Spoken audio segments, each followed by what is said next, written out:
All right, let's look at this laws. We're going to just have a brief conversation about it because it's a complex subject, but the first thing to say is that there are guiding principles for every law. So these principles are set, you could say that God has a personality, and inside of God's personality is all of these principled feelings. And a part of these principled feelings include feelings that drove his desire to create laws in harmony with those feelings. So what we've learned from God is that basically God created laws based on his feelings about what he felt about things, and then he had a governing series of principles, and then those principles were used to create every law. So every law includes these principles, right? Now, I'm not going to go through the principles with you because we've already done that. So what I'd like to do is refer you to some downloads that are on our website that are in 2016.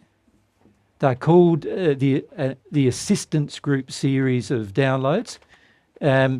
Altogether, there's, I think, 48 videos, and broken into 2 separate sessions where we discussed, in each session, we discussed the same principles. So when I say 2 separate sessions, they were 5-day events that discussed, and we did teaching for 6 hours. 6 hours a day, 5 days a week. So there were 60 hours of video will be close to discussing the law, how God created the laws, and then also what principles drove the creation of the laws.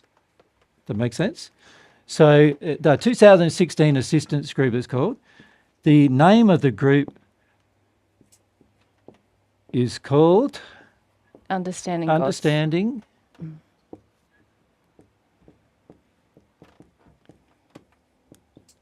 God's Loving Laws.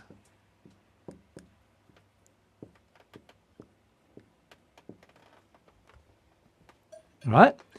If you watch that series of videos, it's also on YouTube. You can find them there too.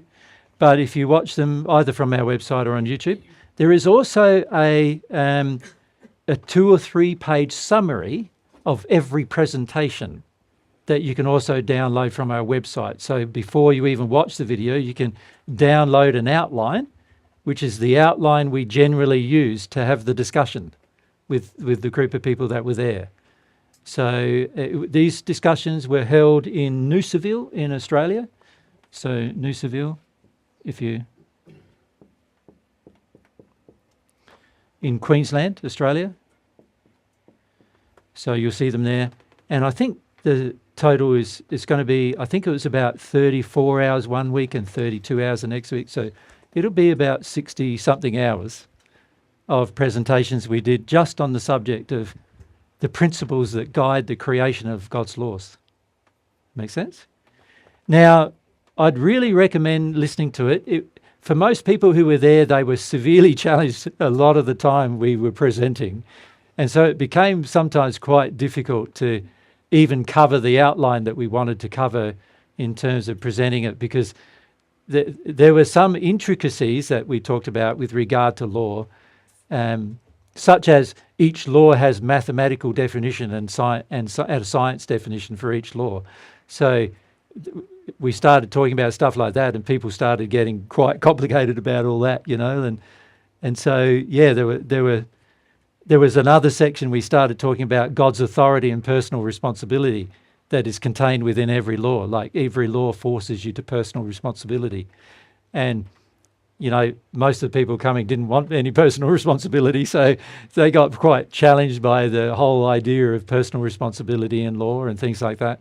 So it was sometimes a difficult conversation, and not always exactly like I would have liked it to be. But that being said, it's a fairly comprehensive discussion about the principles that guided the creation of every law. So we didn't discuss all the laws, we discussed the principles that guided the creation of the laws. And it's really important to understand those principles. Now, of course, What do you reckon were some of the major principles guiding the creational laws? Love, obviously, is the first one, right? Yeah, so Truth. in every law there is the love principle, the principle that each law was created by God for the purpose of loving you, for the purpose of helping you understand you, of helping you understand the universe in which you live. So all the laws have built in them, and every law has every one of the principles built into them, but every law has the principle of love built into it. So that's an example of how a principle drove the creation of the law. So an example of that physically we gave in these sessions was the law of gravity. The law of gravity is a physical law, scientifically and mathematically defined, and it's defined by relationship between mass and the gravitational pull. And that law governs the fact that you don't fly off this earth because it's spinning at 1,600 kilometres an hour, something like that, isn't it? And so normally if you got something going around like that, 1,600 kilometres an hour, you can see there's a lot of potential force, isn't there, that would cause you to fly off into space. And if there was no atmosphere or there was no gravitational pull, then obviously there'd be no atmosphere. And not only could you not breathe, but you'd also, the instant you were born, you'd fly out into space and die straight away. So obviously gravity is a good physical law that keeps you safe and secure on a planet that you can live on. That's the purpose of it, right? So the purpose of it is loving, and it's there to help your life, not to hinder it. Now, of course, with every law, if you break it, then it doesn't feel very loving. So with gravity, if you decide you're going to jump off a building or you just fall off a building, in that moment it doesn't feel very loving, because by the time you hit the ground, depending on the height of the building, you're going to either be severely injured or killed in the process. So with every law, there is also a consequence for breaking it. And there's also a principle in that, and that's the principle of responsibility. So there's another principle there that governed God's creation of every law, and that is to make you personally responsible for the decisions and choices you make in your life. So every law has been created to force you into that state of responsibility. That makes sense? Every law also has as its driving force the authority of God behind it. In other words, God created it because God wanted it to be that way. And he had loving reasons as to why he wanted it to be that way, and that's why he created every law. So there's this principle of God has the right to create law. And because we are a creation, we are going to be,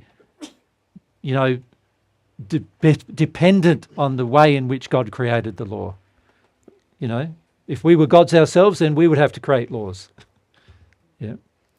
And of course, humans have done that, right? Set themselves up of God and then created a whole heap of laws on earth, often in contrary to God's laws, and made them laws. So, I don't know what it's like here, but I'm sure it'd be much the same as in Australia. If you want to understand the laws are in volumes that are like, take up the whole of one side of a whole library, And nobody really knows any of them, And they have lawyers who are meant to interpret that law. And often that law is in contradiction to God's. And this is another principle, that any law in contradiction to God's trying to destroy it. So that's another law. So you'll see these things pop up in the discussion, which are in this section, understanding God's loving laws. Yeah. For any of you who have a bit of a science bent or a practical, logical bent, you're going to probably enjoy those discussions. But we did found they got pretty emotional, because the average person doesn't like law very much. The average person's quite lawless, actually. We noticed that here in this region of Portugal, there's a strong desire to be without law, and you see that everywhere. You see without sexual laws. So in other words, people, doing things like, swapping partners all the time and having sexual liaisons that are not based upon any permanency. things like that. And that's contrary to some of God's sexual laws, moral laws that God's established. There's other areas like just, I notice here it's like the speed limits don't seem to be observed very frequently. You might be driving along, it says 50, you go to 50 and everyone bunches up right up behind you, pushing you along. And it's sort of like, yeah, nobody here is doing 50, right? And so there's also this idea here that almost that if there's a law there, then you should at least challenge it, And obviously, if we have that attitude with God's laws, we're going to break them quite frequently, and cause our own pain and suffering as a result. So, we also see spiritually there's a lot of laws being broken here, where there are spiritual beliefs such as reincarnation, the belief that your beliefs don't matter, the beliefs that your intellect, what you think doesn't matter, the belief that what you feel doesn't really matter. You just got to be. These kind of statements are actually contrary to God's laws about the operation of the soul and how the soul works. And most people on earth don't consider those things when they think about these spiritual paths, but they are all a part of God's law not being adhered to, and therefore something that will have to be corrected in the future. We also see a lot of the emotional laws not being adhered to, like things like taking personal responsibility for your own feelings rather than dumping your feelings on other people, for example. We often see that not being adhered to all around the world, actually.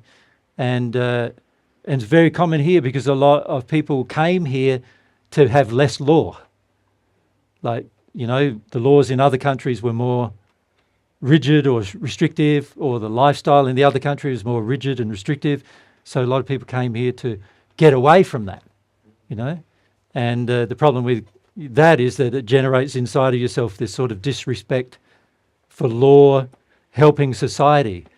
The other thing we notice a lot is many of the ladies here are very disorganized. You have a feeling that's against structure. Obviously, that means that in your childhood probably there were times when structure was imposed upon you in an unloving manner, and you don't want to feel about that. But what that means is we see sometimes in your own homes the lack of structure and the lack of organisation and the lack of the logic in the way in which your kitchens are organised and the way in which your houses are organised and where things are to get things done. Sometimes it's the opposite end of the house when it should be together, and just because logic would dictate organised structure would make your life easier, right? But many people want to rebel against organised structure when they've had a very dominant father who's made a whole heap of rigid laws that they couldn't get away from. And so what they do when they become adults, they go, I want freedom. And freedom is the expression of just everything sort of more relaxed, everything more, like we call it creative, but actually a lot of times it's without engineering, without function. And God designed everything with engineering and function, like you look at everything God designed, it's creative, but it also meets a purpose. It's functional, You look at a tree, not only are they beautiful to look at, they're nice and green, and that appeals to our senses, particularly our sense of sight, but also you stand under them, you feel the energy coming from them, that appeals to our other spirit body senses. You also have the fact that it's drawing up water from the ground, so it's creating a cycle, it's perspiring that water into the air, so it's creating our rain. It's also producing oxygen all at the same time, and we exhale the carbon monoxide, dioxide, what is it?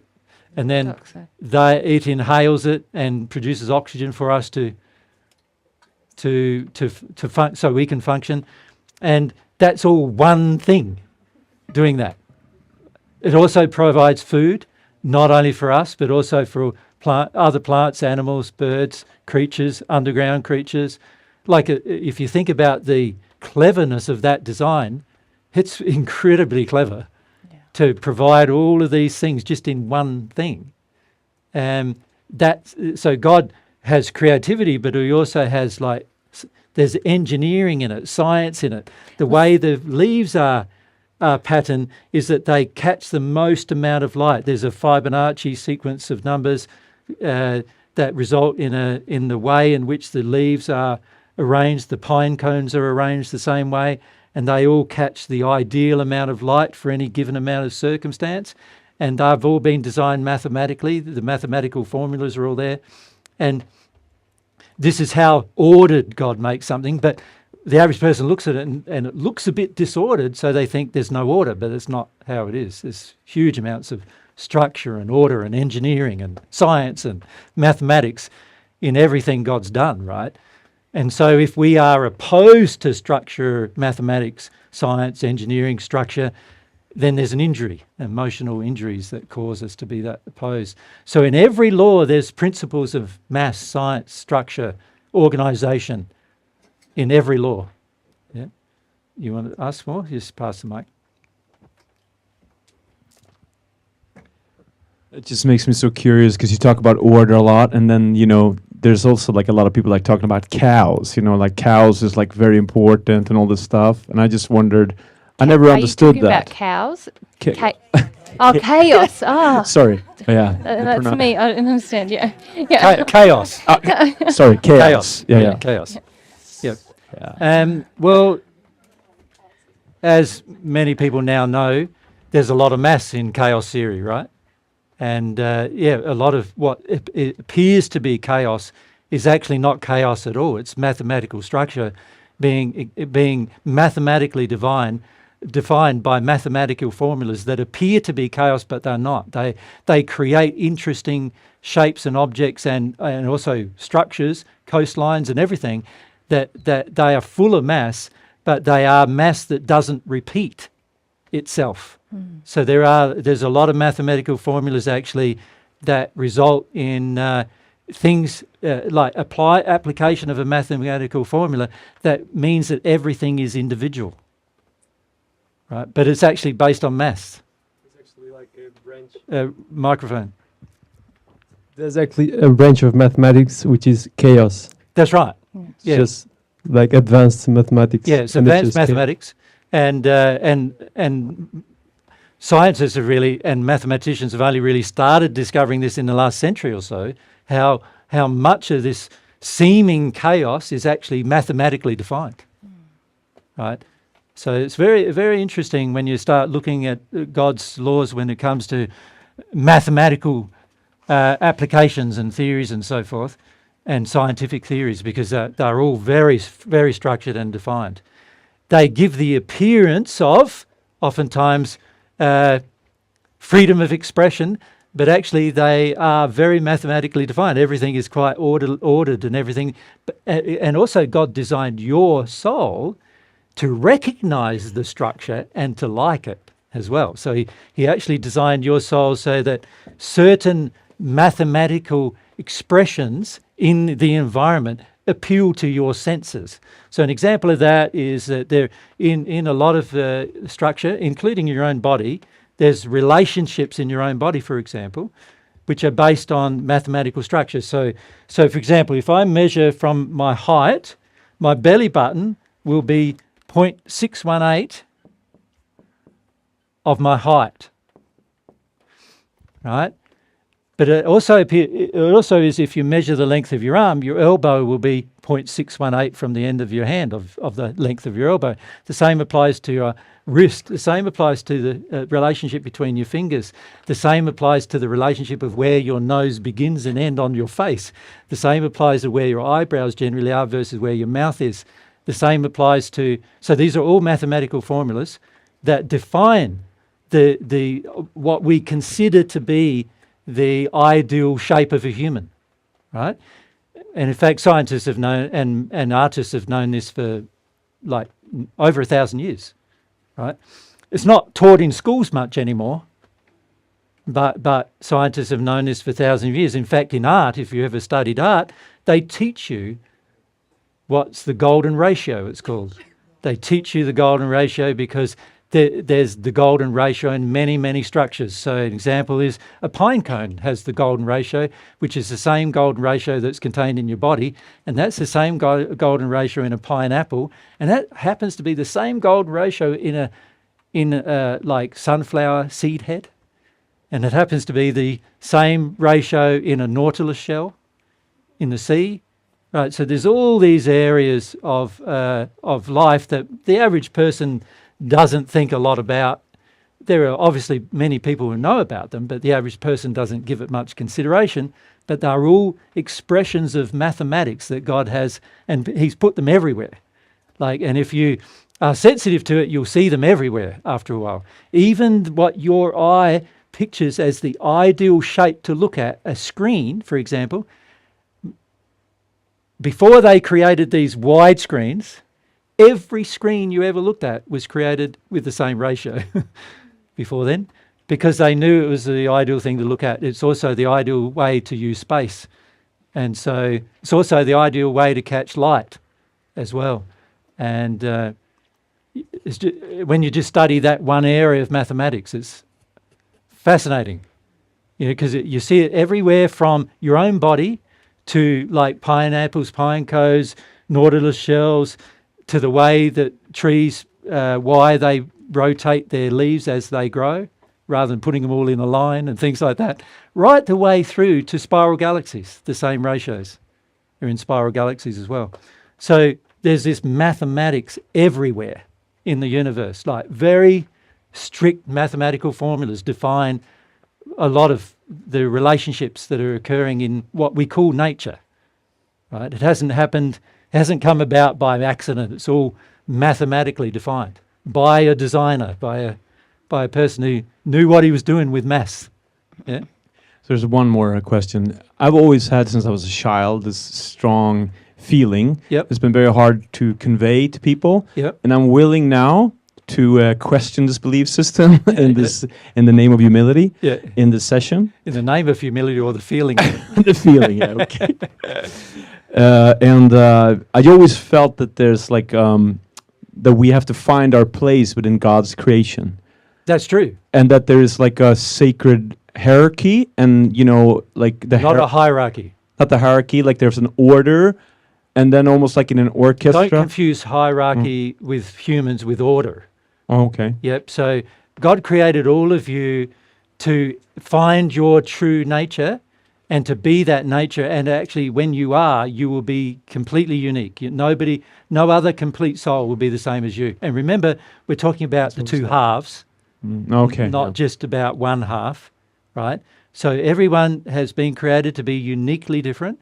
And when you engage your unique difference, that's when you will be happiest. But it also is the way in which you'll find a way to be happiest in your relationships with other people as well.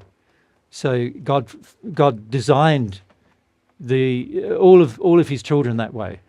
So yes, there is a process of finding who you are that needs to be engaged, but don't think that it means one person's more important than the other. No. From God's perspective, it's a flat level. Yeah. The only way that a person in God's universe, if you like, has more power is as they develop in love. Yeah. And they cannot, because it's an aspect of love, they don't express that like that power in terms of hierarchy. They don't view it as them being more important or having more worth or having more deserving of more gifts or anything than anybody else. Yeah. Yeah. This is something that Mary and I get attacked for a lot, because in saying we're Jesus and Mary, people then assume that it means we're saying we're better than everyone else. Or more special. Or more special or anything like that. It's not true.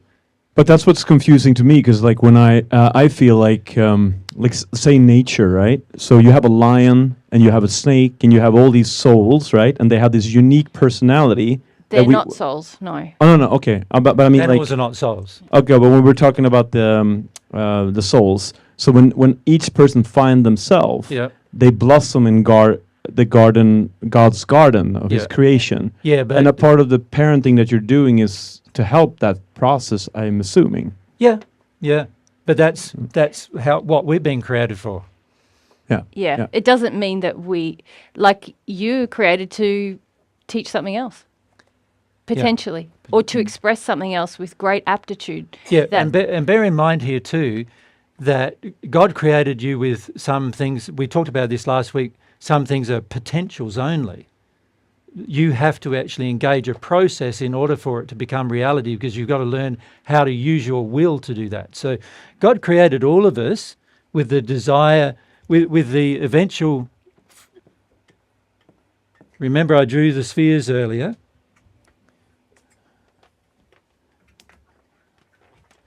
Right, 1, 2, 3, 4, 5, 6. Right, I just focus there. God created us all with the ability to reach that point of perfection, human perfection. In that place, we have certain limitations, and when I say limitations, we are humans only. We will never be more than a human unless we go beyond that. So God created us with the potential to go beyond that, but it's something you have to decide to do for yourself. So God created you to be this potentially this very expansive being, or to be the perfect human. And how you express your nature and personality is going to vary very widely, depending on whether you stay there or you progress beyond there. If you stay in the sixth sphere, you're going to have a limited version of yourself, still the version God created you to be, but it's limited because you haven't chosen to receive something from God to make it better than that, right? But if you progress beyond it, now you have the ability to receive substances from God that change you from being a perfect human into being what we call an angel, a divine being, a person who now has some of God's substance of love within themselves. Also, by the time they reach the eighth sphere, so the seventh sphere, remember, was about giving up the mind. And then the eighth sphere, the transition between the seventh and the eighth, is becoming at one with God. By the time you reach that point, that's the only time that you're conscious of your own immortality. So before then, the spirits in the sixth sphere who have been designed as and now become the perfect natural human. But one of the things that almost everybody in the sixth sphere talks about is, how do we become immortal? Because there's still a feeling that they might pass, they might die at some point in the future, something else might happen. Nobody knows. In that place, they all think, we don't know, because we're not changing, we're not growing anymore, because they haven't received God's love yet, not changing, not growing anymore.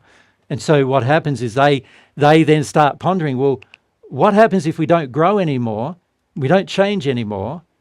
It's like every experience is now just another experience in the sixth sphere. We're not growing to the seventh sphere. What's going to happen to us? People worry about that. In the sixth sphere, they worry about that.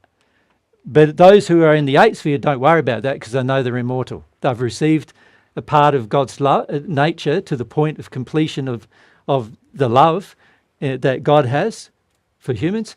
And that love, that personal love, has transformed them into awareness that they are now immortal. They can never be killed. Their soul will never die. Their soul will always continue to infinitely grow. So it's a very different condition. And it's a self-aware condition. You become self-aware of it in that space, in the eighth sphere. So these states are very different states.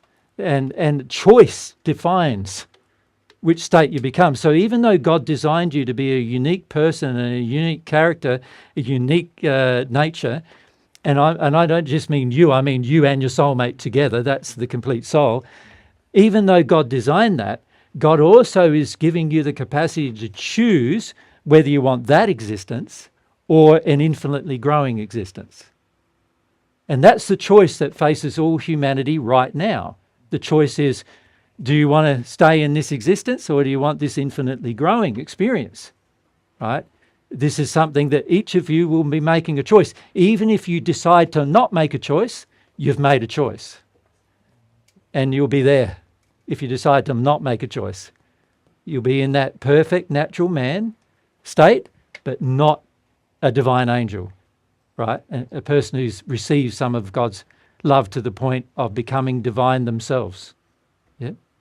In terms of the way they experience and give love.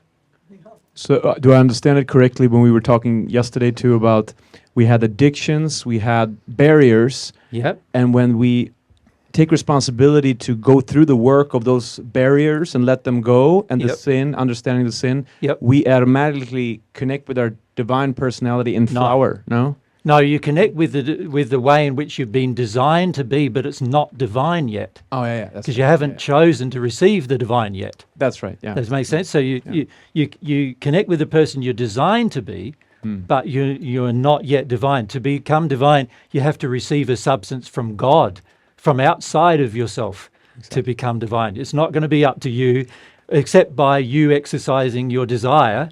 It's not going to be up to you that it happens. It's going to be God's love transforming you if you choose to receive it. So it's very important to understand also that sin doesn't exist beyond the seventh sphere. So there's no sin above there. So therefore no pain and suffering. There is sin above the sixth sphere, and that's the sin related to God. That's where you deal with stuff about God, usually.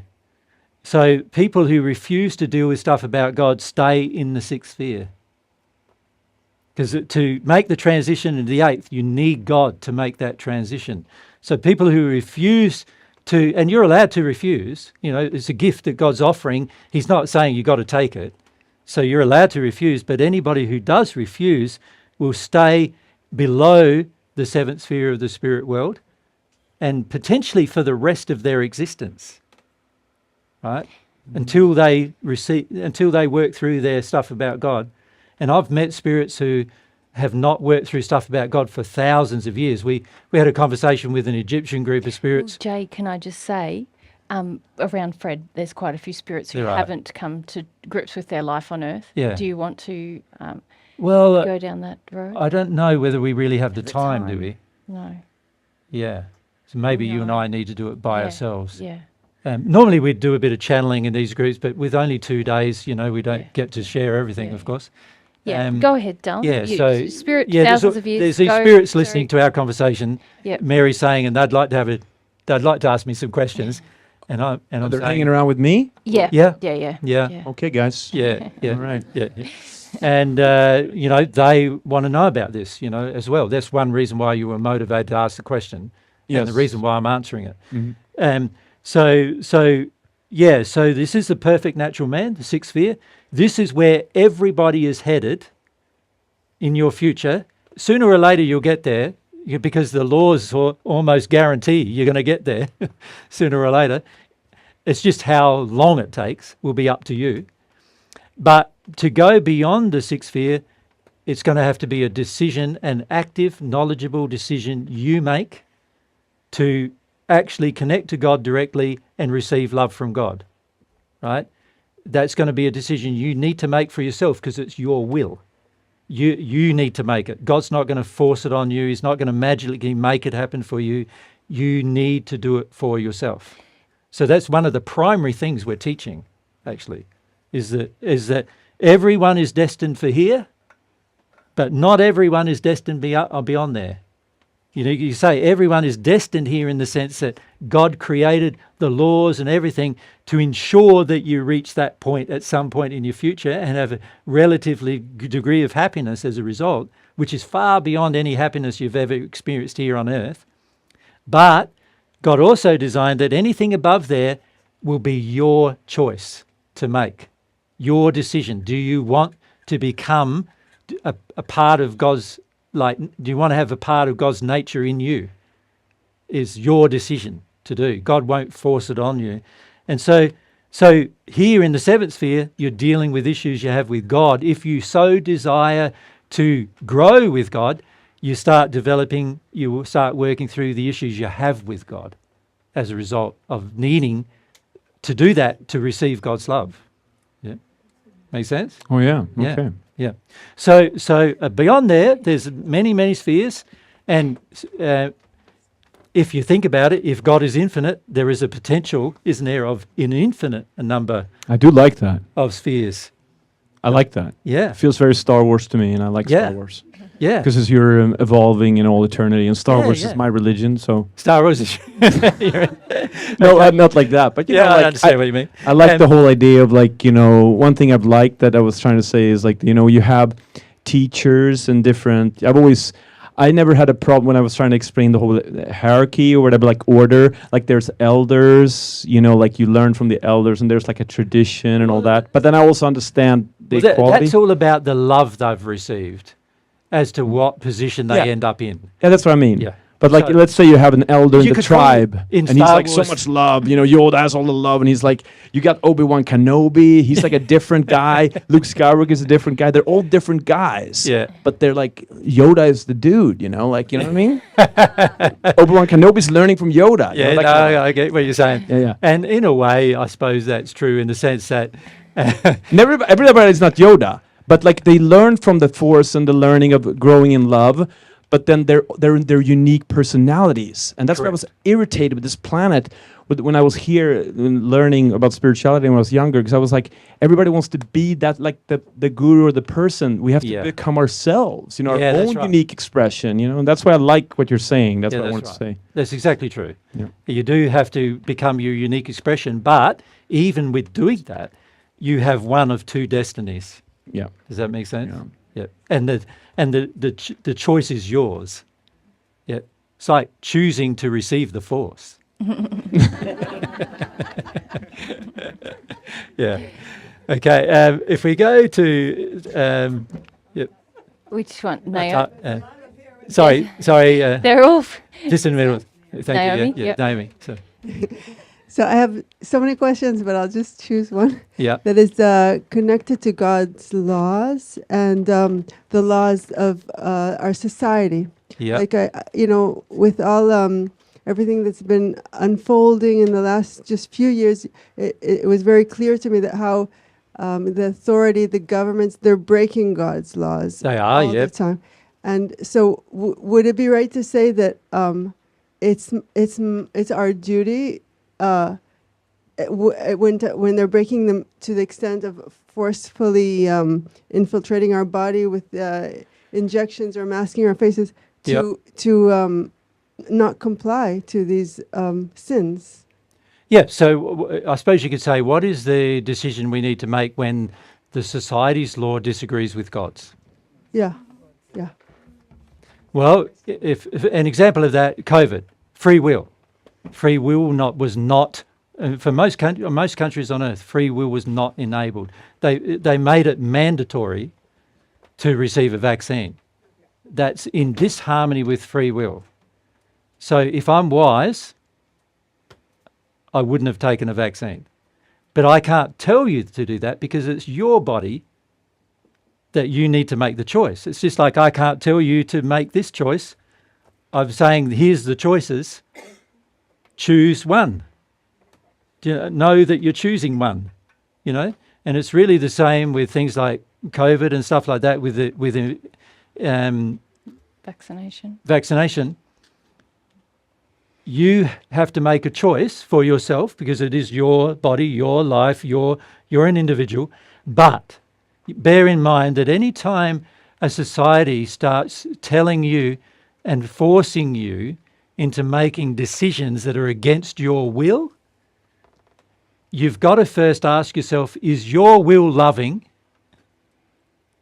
Because maybe your will isn't loving, right? So let's say society's enforcing a law that murder is wrong, but you're really angry with your husband and you want to knock him off. You're like, this is so restrictive, this law where I can't kill my husband. This is against my free will. You could reason this way. It's very flawed reasoning, but you could say, it's against my free will that I can't murder my husband. So I'm going to break the law and murder my husband. No, but and then I'm breaking God's law. Of course. But of the course. key point is you must know God's laws in your heart. Beforehand Otherwise, you're going is to the be point. tempted. You're going to be tempted to go, I know what God reckons, same as me. My false definition of love. Yeah. This is not right. So the very first thing you must establish is whether your thinking God's law is actually God's law. Because it's no good confronting earth's law when you think, oh, I've got the right idea. So here's an example of that. I decide that I want to protest against the vaccine, right? I've broken God's law. Why? Well, have a think about it. Because I'm protesting against another will, What emotion drives your protest? anger and fear. Okay, both of them against God's law. So you can see how the issue, if you decide God's law is I should have my free will, no one should dictate what happens to my body. Which is true. Correct. But if I'm But angry then if about we're it, like, God's law is we should resist, we should fight. If I'm afraid, I'm justified. Now you get into now you've broken God's law. difficult territory, don't you? Yeah. This is why your relationship with God is so essential, That's right. because God is going to tell you. So for me, they're asking me to do a vaccine. I don't want to. If I wanted to, I'd do it. But if I don't want to, I'm not going to do it. The main reason why I didn't want to is because I could feel it was being forced. And automatically when someone tries to do that, I'm going, this is against the laws of free will. And also, they've genetically modified most of these vaccines, which I also feel is against the natural laws that govern our body. So there's those things. And then, of course, I asked God, do I need the vaccine? God said no. I don't need it. Yeah, I'm Does anybody need it? The answer to that is no too, by the way. but so I asked that, and then I don't need it. I'm not having it. because during that time I was searching for like leaders, spiritual leaders. Like, so I was like, wow, what does Jesus say about this? This is so crazy. And like, I know, we got thousands of emails about, what do you say about this? Yeah, but you didn't have anything online of what you think about it, Why do you reckon that is? because that's kind of like a protest. It's what? It's like protesting. Well, firstly, who's responsible for your decision? I am. All right. Yeah. No, So I'm not responsible for it. And also, So, everyone but if I seemed to put something online saying what I think should be done, what am I doing now? I'm accepting responsibility for your decision. yeah. That's against God's law. I can't do that. And everyone thought the 2,000 hours that we had on our channel already Didn't apply to this new situation, coronavirus, when And they did. absolutely every minute of them applied to this situation. Exactly. Yeah. So this is the thing we do. You see, we go, why didn't Jesus say something? Well, Jesus is governed by the same laws that govern you, and if Jesus is sensitive to what God's feelings are about these matters, he's going to do what God dictates. And if it's not what you expect, then it's probably because he might know a few things about God's laws that you maybe don't. Right? Yeah, I don't know. I still have this blockage to understand. I'm totally with you, and this is the way I behaved. I was, not complying in any way. But like, Yeah, but if you think about, for many of you got angry about it. Many of you got like afraid and angry, right?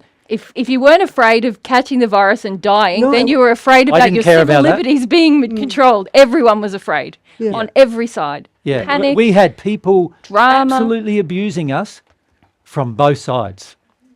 We had some saying, "Why aren't you recommending you take? You're irresponsible. You're this, you're that, whatever." And then we had other people on the other side saying, "Why are you not telling everybody that it's all about mind control and like conspiracy theories and whatever else?" And I'm going, it's not about mind control and conspiracy theories, and it's about love. Every decision you make is about love. And right? Am I loving myself taking the vaccine? Am I loving my body taking the vaccine? If I really loved my body, wouldn't I accept all of my emotions? If I accept all of my emotions, will I ever get sick? The answer to that is no. So why would I even need a vaccine under those circumstances that I don't really need it? God designed me perfect. He designed my body to fight everything that might come along. He designed it all that way. So I'm going, well, that's how he designed it. I know that. I am going to make a decision for myself, but I'm not going to make one for you. no, but just like this monologue that you just said, Yeah? like maybe it doesn't really matter, but like, why not? Why not at the time, like that voice to be heard? Because everyone's got feelings they need to feel about the situation. Can you see? No, And we if I get yeah. involved in, Yep. in making statements while they haven't felt their feelings, they're going to make a whole series of decisions based upon their unfelt feelings that they're trying to avoid rather than actually deal with their feelings. So it's far better for me to make the statements after it's all died down and all the fears have died down and all of the, unloving behavior has all died down and all the stupidity has all died down and everything. And then people become a bit more reasonable. And also they become a bit more informed because there's now research all over the planet that proves that taking these genetically modified vaccines has damaged people all over the planet. So there's all this evidence now. And now I've got the ability to reason with people about it without them going nuts. Thank you. But in the moment, the best thing I can do is say nothing. Because anything I say would influence a person one way or the other. And then I'm going, well, it's not an issue that I need to influence you on because you need to make a personal decision, right? So very important for me to just go, here's some principles, but I can't even, when people are inflamed with emotion, the very first thing they need to do is feel their emotions because anything someone attempts to share with them is going to be like completely ignored depending on what emotion the person has. And fear is the very worst of all emotions. And the biggest thing driving the earth during the time of COVID was the fear of death, the fear of death before your time.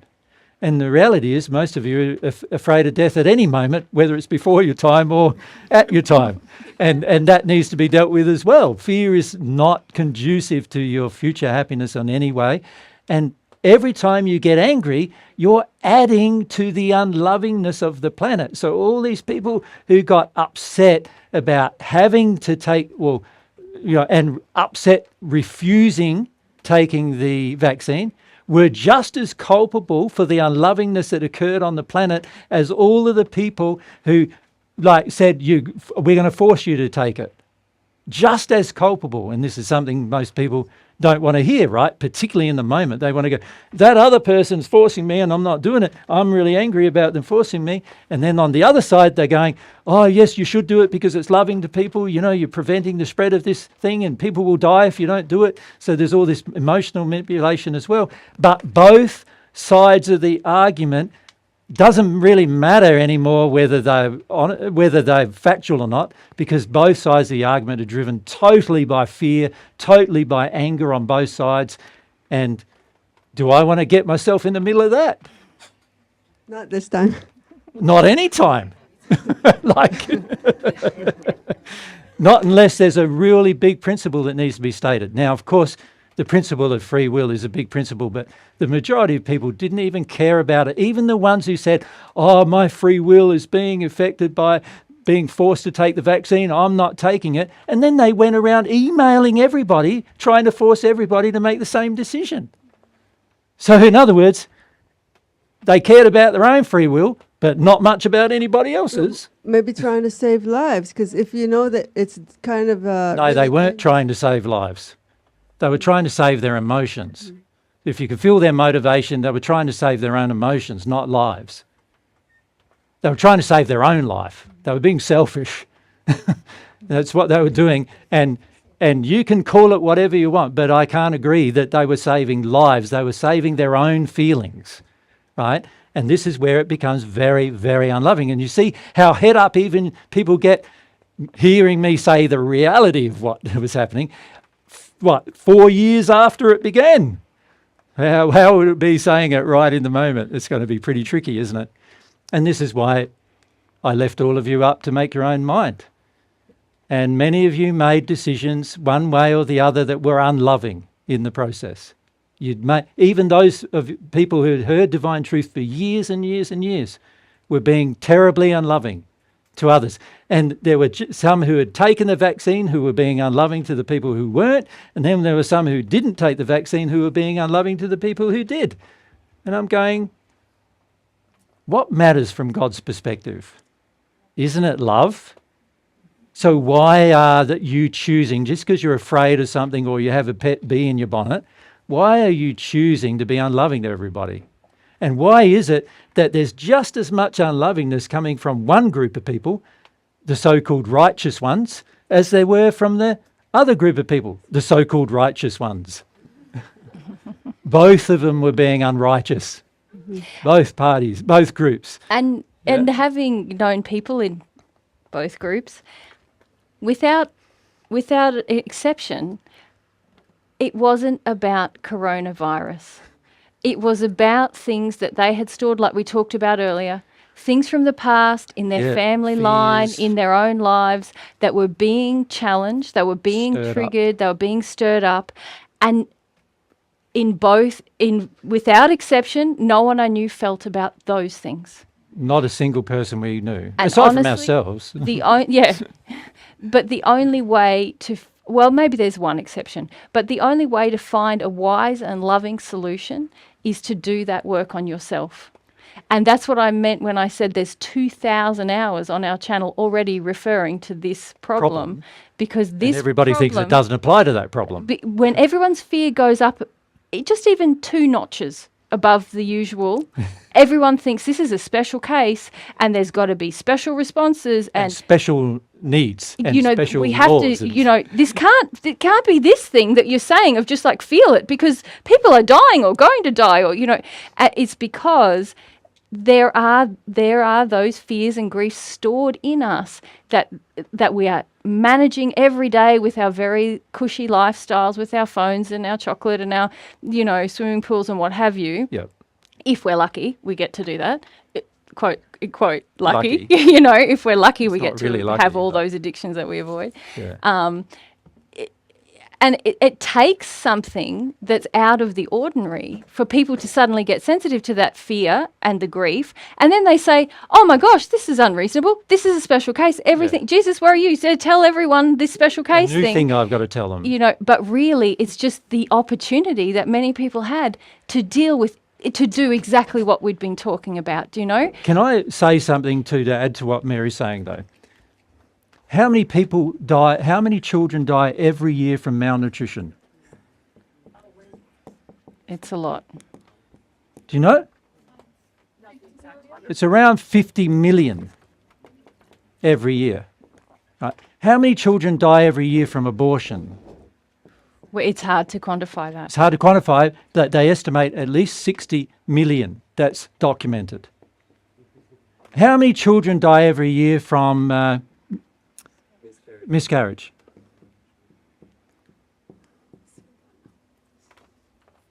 Right? It's more than the people number that die from abortion. So let's say it's 60 million. Right? That is children dying every year. We're looking at more than 150 million children dying every year on this planet. Every year. I never heard one thing about those kids during coronavirus. Not one. Not one person mentioned anything about them. This is the biggest problem facing the spirit world. We've got 150 million children needing to be educated every year, passing into the spirit world. Not a single thing was said about it, all through coronavirus. How many people died during the coronavirus? Do you know? Every year. On the average? Do you know? No, every year I'm talking about, whole world. The whole period of time was around 13 million. So we're talking every year, that was spread over 4 years. So every year it's less, like 3 to 4 million. So virus. And by the way, It's not the virus. it's not the only virus, but anyway, like let's say it's 4 million. Very few of them They were prob- children. They didn't die maybe from the virus, if there is a virus even. Well, they died from symptoms and other things. Let's call it dying from the virus. Let's call it that. You know, I don't want to get into a semantic argument about how they died. I'm just saying, how much did you hear about it? Every single day, Minute. every single minute of your life for nearly 4 years is how you heard about it. How much did you hear about these Not one. And yet there is, compared, you got, what does that work out to be? I can't really see. 150 divided by, 170. it's really 170 here, right? Divided by 4, it's 160 divided by 4 is about 4. So you got what? 40 times the amount of deaths of children, our most precious. They should be the most precious people on this planet, given the fact they are not able to care for themselves, right? 40 times the amount of people dying as children, and not a single thing was said on the media about it. Yeah, but that's the agenda. All in all, it's all was No, it's meant not to- the agenda. to It's push the lack of people- care every person on earth has about children. And nobody is honest about it. Nobody is honest that these things are happening all the time. And this is the trouble. This moment, yeah. At this moment, this is the trouble, is that we are so focused on what affects me. Selfish is what we are, right? And most of us don't want to face it, but it is a major problem. We are so focused on what affects me, we don't listen to anything else unless it affects me. Unless I have the miscarriage, I don't care. Unless I have my child die from malnutrition, I don't care. And with abortion, I didn't care either way, right? Yeah, I but didn't it's- care whoever I was there. And yet we as a society go, that's all great.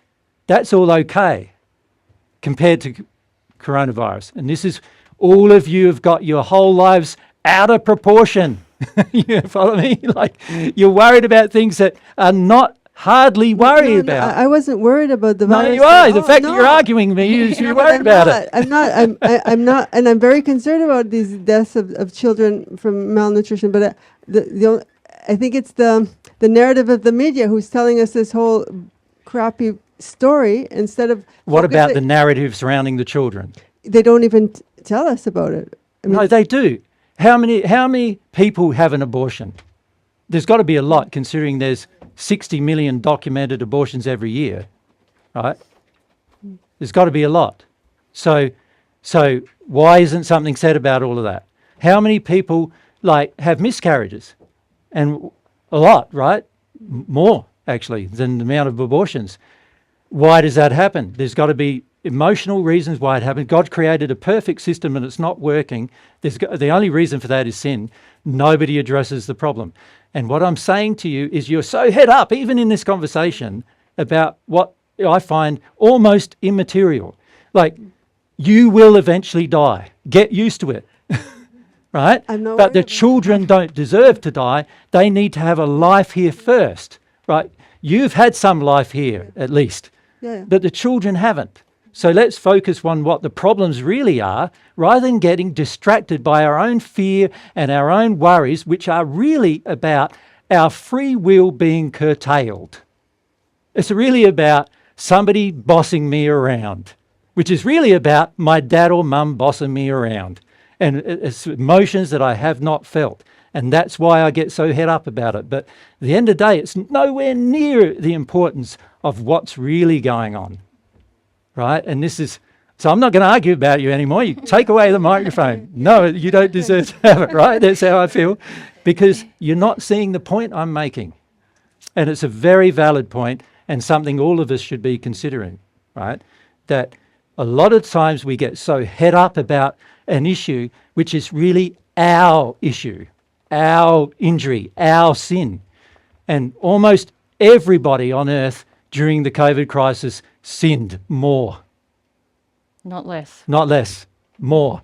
And even those of you who didn't take the vaccine sinned more because you had all these emotions, that anger and frustration and rage about being controlled and rage about being manipulated by the system, of which, by the way, you are a part, right? And you are a part of it because of the rage and because of the fear and because of the lack of desire to feel your own grief. That's why you're a part of it. And this is what I'm saying to people, is that unless that changes, unless you can start to be more responsible for your fear and more responsible for your grief and more responsible for your rage, you are contributing, no matter what your philosophy of life, you are contributing to the problems on earth. And it doesn't matter whether you believe you are or not, you are. Any unloving emotion in you contributes to the unloving emotions that are on earth. Any one of them. And it doesn't matter what philosophy, what belief you have, if you have emotions stored in you that are unloving, they are contributing to the damage to the earth. And you often believe, and this is what I notice in the West in particular, often believe your own life is righteous, and it is far from it.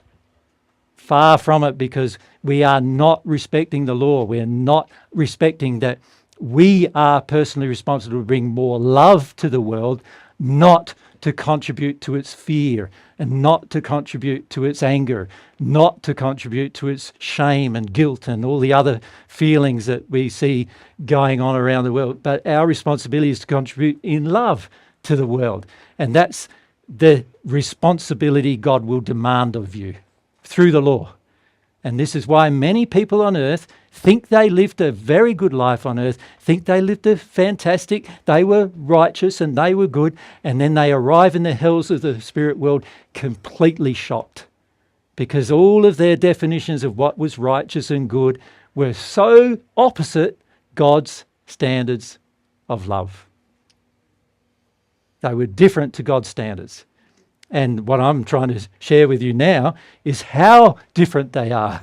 Like, they are so different to God's standards, and most of us have no idea they are at all, because we think that our definition of love, what we righteously have accepted in ourselves, is God's standard, because fundamentally we believe we are God and have the right to establish our own ideas and laws and so forth. Right? So, very dangerous to do these things. And when a group of people decide, I am going to fight one thing or condemn another thing, or, whenever you're doing that, you've got to look more closely at your motivations, because your motivations will be primarily selfish and therefore unloving. And for when your own life or death is involved, or the life or death of your own children is involved, that's when you get the most selfish and the most unloving for the most part. And this is something that we need to address, because all people on earth need to come to a stage where we go, if I am in a state of fear and I am in a state of rage and I'm in a state of condemning other groups or whatever, rather than just focusing on what is true and what is false, then all I'm doing is contributing to why we have our problems here on this planet. That's all we're doing. So if we come over here.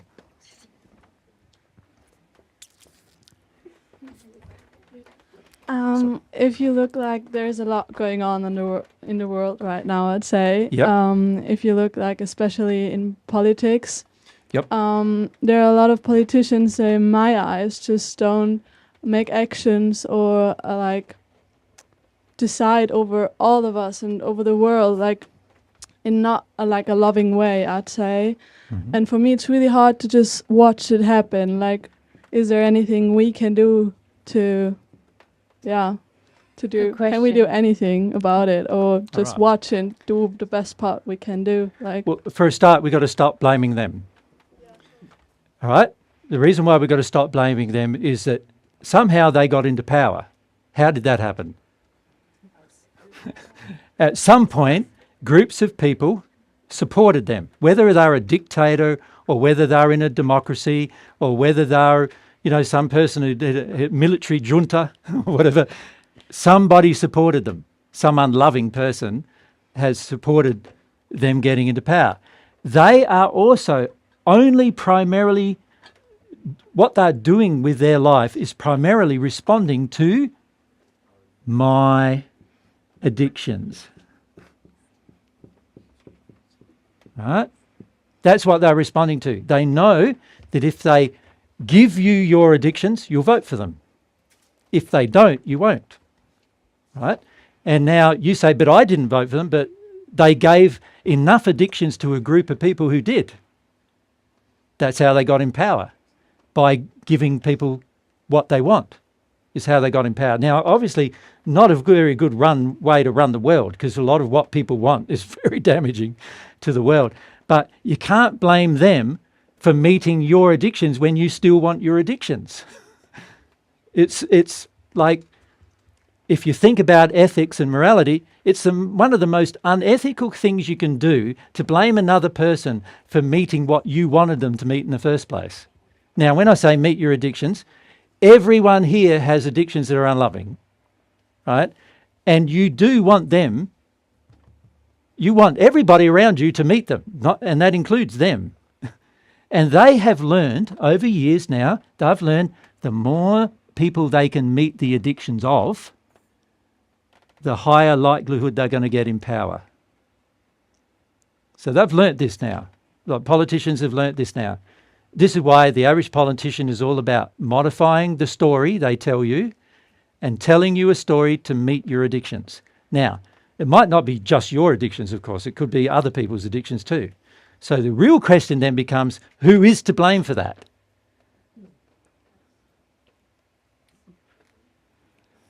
All of us, I guess. Yeah. Well, I think the mic just went off, actually. It does sound like it, yeah. Yeah, I think the batteries battery died. died. It's a sign Yeah.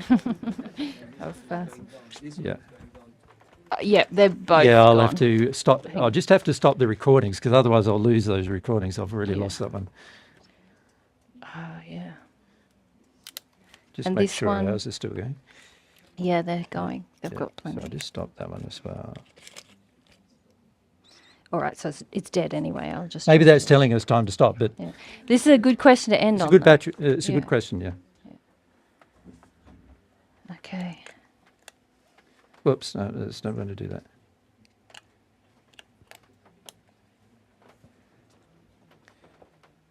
All right, I'm on, Jay. Sorry. I'll just That's give back this on? one to Marin. Yep. But I'm not recording. What number is it, Beck? Oh.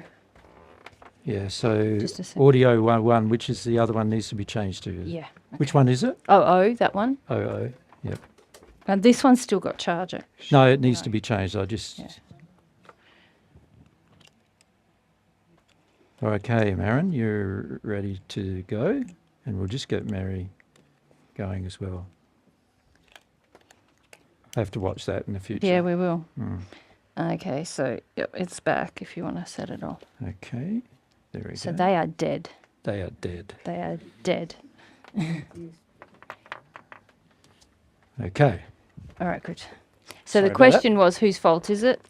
Whose Yeah. fault is it? Yeah, probably the fault of all of us. But isn't there anything else I can do than just work on myself? Because I feel like it's just, I'm working on myself, okay, and that's it.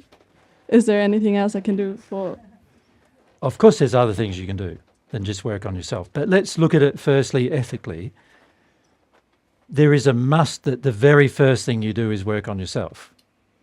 Because if you do anything else, you're a hypocrite. You're trying to help other people and you're not working on yourself. You're trying to get them to change, but you're not changing you. So any other course of action is hypocrisy. So the very first thing we've got to learn to do is not be hypocrites. We need to work on ourselves first. That needs to be my priority. Now, as I work on myself, my condition of love will change. As my condition of love changes, I get inspiration about how I can express that love to others. In the process of expressing that love, I'll be able to make other people make changes. I'll be able to help them make changes. Not make them, but help them make changes. In addition, anybody that needs help, I would gladly give them the help for free. I would do it because I love them, not for any reward, not for any social media, 5,000 followers on YouTube, or any of those reasons that are mostly driving people today to help anybody, but rather because I just care about them and I want to help. The love in me will dictate that. Now, can you see? That's all you have the power to do. You don't have the power to do anything else, because if you did anything else, you'd probably be pushing their will which is against the law of free will. They need to make the same choices at some point, but you can't force it on them. So any other course of action other than firstly changing yourself and then giving the gift of your love to another, any other course of action is out of harmony with free will and out of harmony with love. So protesting, out of harmony with free will and love. Because I'm not just changing myself first, I'm living in my fears and my addictions first, and then on top of that, I'm trying to force other people to accept what I think, which is actually forcing their will, which is actually against love. So I've actually broken not only the laws of self-responsibility, I am being a hypocrite, and on top of that, I'm also breaking the law of free will, so therefore I'm treating other people badly in an unloving manner. So the only thing you can do is change yourself first and then give the gift of that love that you've developed to others without forcing them to receive it and without forcing them to change their mind. Just present and let them be. Yeah, thank you. But I don't know. It doesn't feel enough? No, yeah, like if we don't do anything, the politicians will think it's okay what they're doing. I'm not suggesting not do nothing though, am I? Yeah, no, yeah. I'm suggesting that if you share your love with people, sooner or later other people will recognize that is love, and they will then want to learn what love you had and what you learned, and then in doing that they will become more loving, and eventually that sort of grows. And I've actually found that it's sort of like a wildfire, it gets started with a spark, and you could say the spark could be your desire to love is the spark. And then around you what happens is a fire gets going where that desire in yours to love turns into other people's being affected by your desire to the point where they also have a desire to love in the same manner. And then as that momentum grows, so will changes grow. There is no other actual way. Now, in the process of you sharing your love, you can get on the net and do some website and share your love that way, but love is a personal thing. Like, it's going to have to be face-to-face at some point, not just on the net or, get on social media and have 5,000 followers or 50,000 followers, but rather actually, do any of those people feel loved by you is the real question. And if they can start to feel what love feels like, now there's a chance for them to want it themselves, right? So the key thing is to go, okay, my responsibility for my life now is to love others with all the love I can muster. And if I can't muster very much, then do more to work through my own things so I can love people more. That's what needs to happen. And if that doesn't occur, the reality is the earth is just going to, by 50 years' time, half of it's going to be uninhabitable. Right? By the time you have children, and by the time they're thinking of having children, half the earth's going to be uninhabitable unless we all learn how to love. Right? But the problem is when you're angry and you're fearful, that's not love.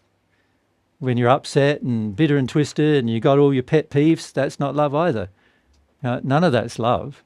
And that's why, for the most part, people can get on the media, get on this and rant and rave, The third thing is act in harmony with the love you have. So what I see people doing is this. They go, I'm really upset about the environment, let's say. So I'm going to get on my social media, say how upset about the environment I am, right? And then I'm going to, in the social media, I'm going to connect with as many people as I can and influence them. I'm going to become an influencer and connect with as many people as I can, showing them how unloving everything is happening on the earth towards the environment. And then what I'm going to do is I'm going to get up in front of politicians. I'm going to say, you politicians, you're not doing the right thing here. You have done, you're damaging the environment. And I get in front of people and say, you adults, so let's say I'm a young person and I go, you adults are ruining the world for me. Get off your backsides and do something about it. And all I'm doing is traveling around the world ranting at people. And there's actually a person that did this a few years ago, right? A girl who did this from Denmark, was it? Yeah, yeah. Everybody thought she was great. I'm sorry, she's not great. From God's perspective, she's actually a hypocrite, because how much of it did she want to do? See, this is the trouble, this is what we notice in God's way. We get people come along and say they want to help the environment, but they pick up a spade. What's a spade? Dig a hole. What's a hole? Like literally, they've never dug a hole to plant a plant their entire life. Their entire life. They've never grown a vegetable their entire life. They've never planted a fruit tree their entire life. They've never repaired the environment their entire life. They've never looked after a native animal their entire life. Right? Now, they're also saying, oh, I'm passionate about the environment. Oh, I don't see that. That's not passion, that's criticism. You know? Oh, I got it. Yeah. Yeah. Passion is, I want to be involved fixing it. I want to do something myself. I want to learn. I want to improve it. I want to understand what's going on, why it's happening, what's going on with the economy and what's going on with food and what's going on with resources and everything that's causing this damage. I want to develop methods that I can share, you know, and there's all sorts of methods of sharing nowadays, but I want to share what those methods are with the world to show them, I did this over 20 years and here was the improvement. Can you see the improvement? This is what we all need to start doing, that kind of thing. This is positive because it provides solutions. It doesn't just criticize the system, it says the solution to the system is here. I've done the homework. I've created the effort. So I'm not saying there's no effort. I'm saying when you love, you put your whole life into it. That's what Mary and I do. Our whole life is involved in going around teaching people for free. When you're passionate about something, that's what you do. And you don't care whether people agree with you or don't agree with you. You don't care whether you got 50,000 followers on YouTube or whatever. You don't care about those things, because all that matters is if you're loving and you're doing your utmost in your passion to share. And if you do that, you won't feel like it's a waste of time. Because even if everybody else says it's a waste of time, your love in you will drive you into feeling that it is not a waste of time. You know that you're doing the right thing and you know you're being loving doing it. So that's like that's what we need to do in passion, yeah, with desire. And that's something that I don't see in people. I see them criticizing everybody else. But I don't see them coming up with solutions. I don't see them passionate about those solutions. I don't see them sharing the solutions. And all I see oftentimes is them attacking other people for not doing their solution, right? Which is not also the way to go. It's one thing to say the truth, but you don't have to attack people. You don't have to pull them down. You don't have to criticize their whole lives. You just need to say, this is the truth. This is going to harm you this way or benefit you this way. That, you know, the false would harm you this way, the truth will benefit you this way. That's all we need to do. And if enough of us do it, there would be definite changes. Yeah. Yeah. And I would go as far as to say without enough of us doing it, there won't be won't any be. permanent changes. There won't be any permanent solutions. Yeah. Yeah. Thank you. Now, this is the last question. It's good because I want to zoom out a little bit. Yep. On? Yeah, it is. Just hold it. Just on hold it each- close, like, yeah. Yeah. So to go back to, we were all born and created perfect Yes. by God. Yes. And then you said that why being in the womb and then after the children are sort of decaying down the spheres down to earth. Yep. And then we have to make our way up again. Yep. And so my question is, why did God create it that way? Why is this happening? Is this his kind of experiment or game, or why is this happening instead of just being us all on the six sphere all the time. Can you hear who you're blaming?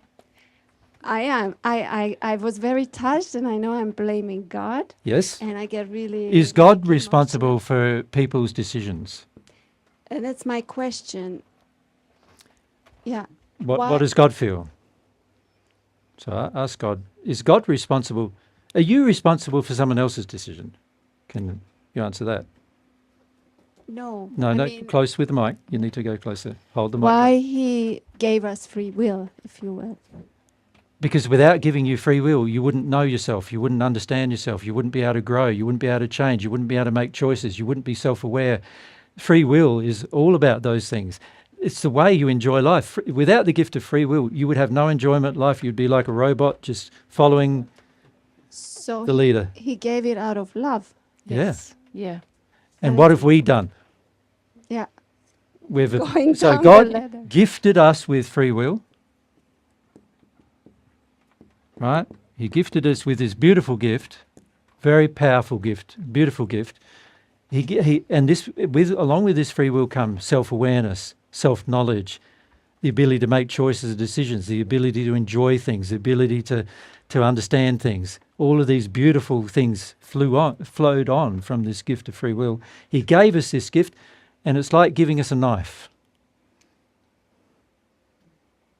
You can use it to stab yourself, you can use it to stab someone else, or you can use it to cut up some veggies. You know what I mean? So you can use it for a good purpose, or you can use it for a very bad one. And so what did we do in our sin? We decided to use our free will to sin. And then we say, God shouldn't have given us free will. Isn't the better thing to say, we shouldn't have sinned?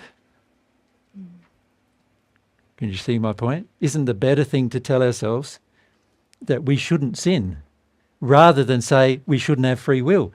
Like if God took away your free will, you wouldn't even know yourself. You wouldn't even understand you could make a choice. You wouldn't even know, you wouldn't be self-aware.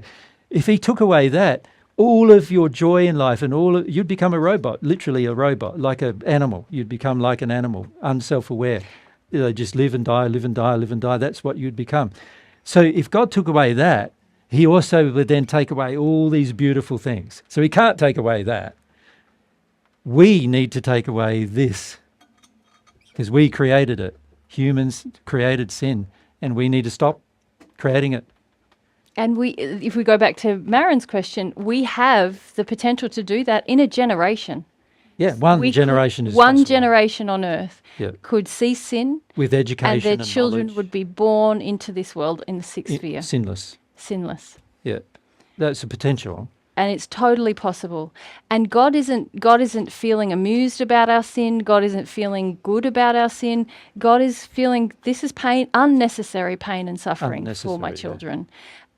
But I can't interfere with their use of free will. I want them to understand how powerful that gift is. Yeah. But as soon as we start to use our free will in harmony with God's laws and God's love, there are immense rewards and there is potential to change things. It's just that most of us ask this question because we feel so condemned by our own sin, if you like. We think, we can never get out of it. We can never cease sinning, is really the corrupt faith that we have inside And of us. also there's another corrupt faith that says, if my parents taught me to sin, then I'm going to always sin. Yeah. And that's not true either. We think it's inevitable that sin will continue, Yeah. but it's not. You can make a decision to not sin, and you can do it independent of how you were taught. And all of us can make that decision. And I think that's a good place probably to leave our discussion, right? Because all of us have the option to use our free will to embrace God's standards of love, or we have the option to continue our sin. And that is fundamentally a decision that faces every single individual on the planet. And if you're really responsible, you will start saying to yourself, I need to take responsibility for my sin. I need to see it. I need to become aware of it. I need to be aware of what is causing it. I need to know everything about it so I can get rid of it from me. And God's not going to rub it out for you. And this is why people think, I'm saying I'm Jesus, I'm going to do some magical thing on you. Like hocus pocus magic, that all of a sudden you're not going to be a sinner anymore. No, I'm sorry, I can't do it. And also, God doesn't want me to do it. He wants you to be, every one of you, to be responsible for your own sin, right? So it actually, even if I could do it, would be wrong anyway to do. God could do it, but he decides not to do it because if humans created sin, humans must take responsibility for the destruction of sin. They must take responsibility of getting rid of it. So a part of God's standards of love is deciding for yourself, are you going to take responsibility for getting rid of sin? Your sin. Start with yours, because you can't change anybody else's. You can only change yours. Yeah. I see the difficulties at this point, not knowing. What? Still, because I was not educated in this matter at all. Correct. No, that is true. But the reality is everybody on earth wasn't. And the reality also is, well, you can be. If you have desire, you can be. So again, it's about, do we have a strong enough desire to go, okay, I was not educated, nothing I can do about that. I now know that this is my way forward. If I really believe this is my way forward, I can educate myself. I can educate myself about what sin is, and I can educate myself about what love is. So wouldn't that be the wisest choice to make, even if you didn't know? It's okay that you didn't know. What's not okay is when you know, you do nothing. Isn't it? Yeah. All right, well, I think we'll leave it there, eh? Gary? Yes?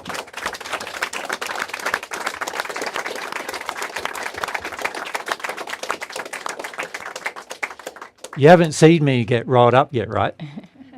So... Well, now you have. well, no, you really haven't yet. Not really. Yeah, there are so many problems on this planet that are driven by being out of harmony with God's standards of love. And most of us have hardly any awareness at all of how severe the problems are, and also how much we just overlook them and we try to solve them physically through taking action. We decide to be proactive. We decide to make decisions to affect the world, or we just criticize the world and we think that's the way to go. But at the end of the day, we are not personally embracing God's standards of love when we do these things. So I'd encourage you guys to think about what we've presented and to embrace some of those standards and then put it into practice in your own life, see how it feels, take it for a test drive in your life, and see how it feels, and then see what you do as a result of it. Because you'll find you will change, and if you change, then people around you will change. It's natural that they will. All right, well, Mary and I have to pack up and everything after the talk today, so we'll probably be doing that. So we're not going to be able to talk to you while we're packing up, because otherwise we forget where we've put everything for the next event. So this is our last opportunity to say thank you for your participation. Yes, thank you, everyone. And it was lovely a joy to be with you. particularly today Yeah. and yesterday has been a joy to actually have that sort of discussion about all sorts of matters, weren't they? Five or six different matters.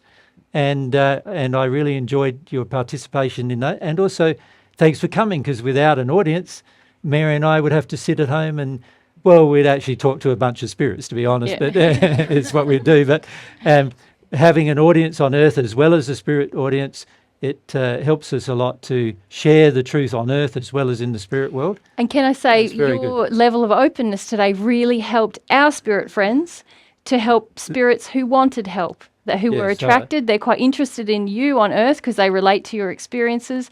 Yeah. And then as we talk to you guys, those spirits can be helped by our spirit friends in the spirit So the world. last 2 days, there were a lot more spirits helped than anybody here on earth, millions. Yeah. And also, last week, there was not a single spirit helped in the last group last week. Yeah. Not a single one.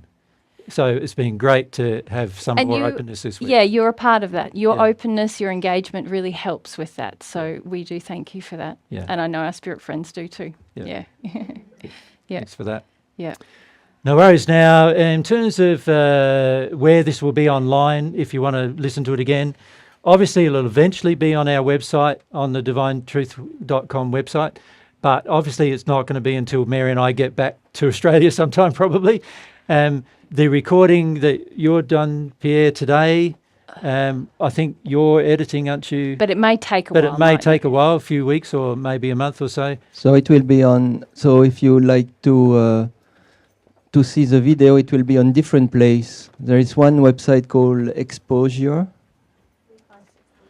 What was the ones that were organised? Yeah, actually, there's better ones than that one. That are sort of organised in Yeah. part number sequence. I tell you what, we have a kind of a blog. It's the address for it is mary.divinetruth.com. What I'm going to do is put a posting there that can be up while we're away that says where you can access different talks and different recordings. That'll be better, won't it? So we don't have to, yeah. Also, that's where, if we can't update our website, the latest things we're doing are on Mary's site. Yeah. So on It's her really blog. our site, but yeah. It's really our site. I write the Mary yeah, does most of the writing on Yeah, that yeah. site. So if you want to keep up to date with where we are and what we're doing, it's that site that is sometimes more up to date than our website. Yeah. Yeah. You can subscribe there and so you get an email when we do an update, Yeah. basically. So, So if you that's- want to stay up to date, Mary.divinetruth.com. yeah. Yep.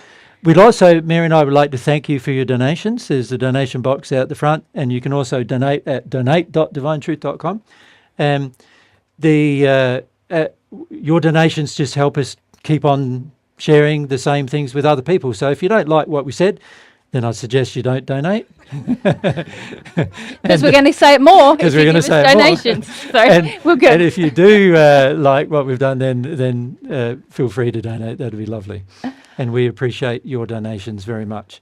Mary and I live off of donations. We don't actually, this is our entire life. We just live off the gift where people give it. We give people gifts and people give us gifts, and that's how we live.